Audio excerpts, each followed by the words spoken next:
ब्रह्म मुहूर्त ध्यान उपरांत सत्संग। आज का श्लोक।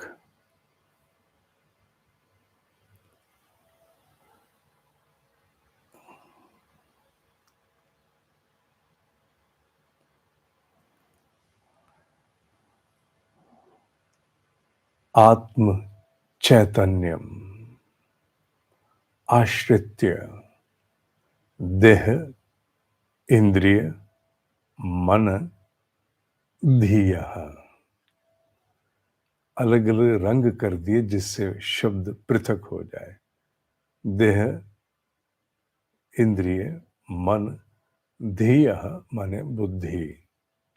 स्वक्रिया अर्थेषु वर्तन्ते सूर्य लोकम।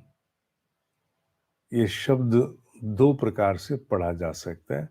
सूर्य लोकम, सूर्य आलोकम।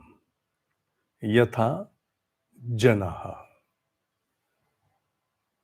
आत्मा चैतन्य रूप है।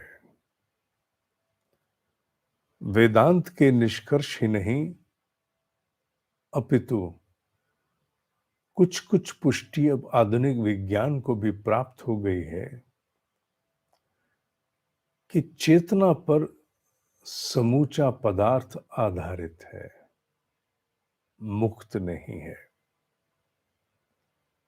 हालांकि हमारे यहाँ प्राचीन पद्धति का एक पक्ष ऐसा भी है जो पदार्थ के अस्तित्व को स्वतंत्र मानता है, उसकी क्रियाकलाप को, पदार्थ अर्थात देह इंद्रिय मन बुद्धि इत्यादि को भी।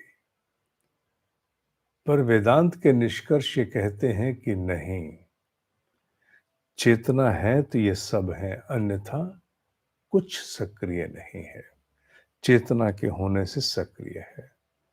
सानिध्य का सिद्धांत है। चेतना के सानिध्य में ही सब कुछ चलायमान है। कर सब अपना अपना काम रहे हैं। शरीर अपना, इंद्रियां अपना, मन अपना, बुद्धि अपना, सब कुछ अपना अपना काम कर रहा है अपने अपने डिपार्टमेंट में। स्वक्रिया अर्थेषु वर्तन्ते, अपना अपना काम कर रहे हैं।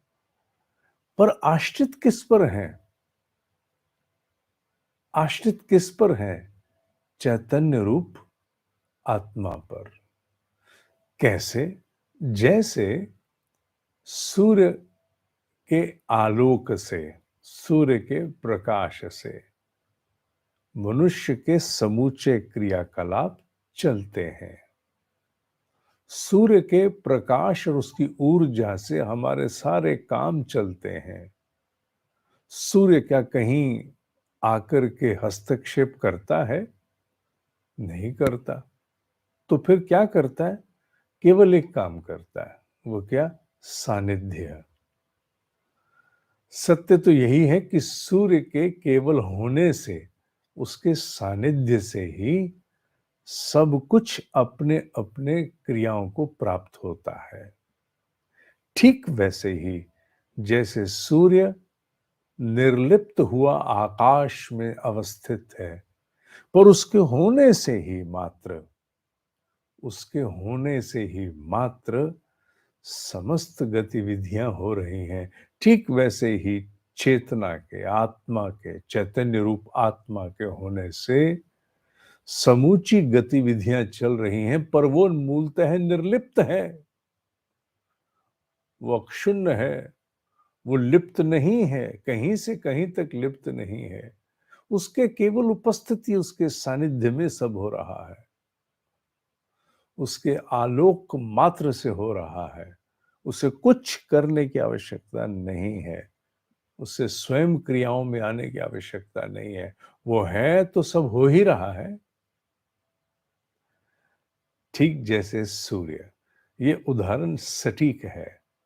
सूर्य स्वयं कुछ नहीं करता, केवल अपने आप में स्व प्रकाशित है। वो अपने आप में एक प्रकार से चैतन्य रूप है। एक प्रकार से कहा मैंने, चैतन्य रूप है, पर उसके स्वप्रकाशित स्वरूप से सब कुछ अपने आप चल रहा है, बिना किसी प्रकार का कोई हस्तक्षेप किए हुए, स्वतः ही चलायमान है। यही भाव यहाँ देने की चेष्टा आदि गुरु ने की है। विचार करके देखने पर इस श्लोक से उस बात को पुष्टि मिलती है जिस पर संदेह होता है, आत्मा अगर है तो निर्लिप्त कैसे बनी रहती है इतना सब होते हुए भी? कहने को उसके होने से सब, और यूं वो निर्लिप्त है। इसका सटीक उदाहरण सूर्य है, होने से सब कुछ पर निर्लिप्त।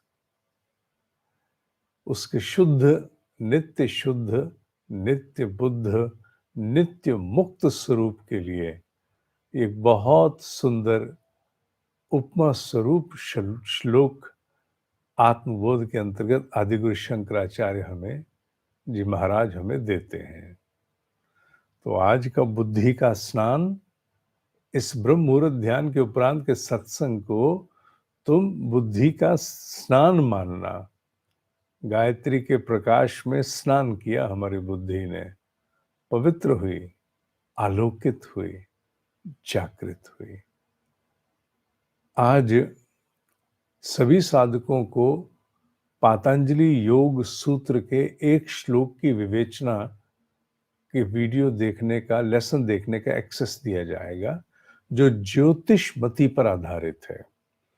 पातंजलि योग सूत्र के अंतर्गत उसका अध्यापन चल रहा है, पर केवल एक कक्षा, बाकी कक्षाएं नहीं। बाकी कक्षा उनको जिनका उस प्रशिक्षण में पंजीकरण था, जिन्हें प्राप्त कर रहे हैं।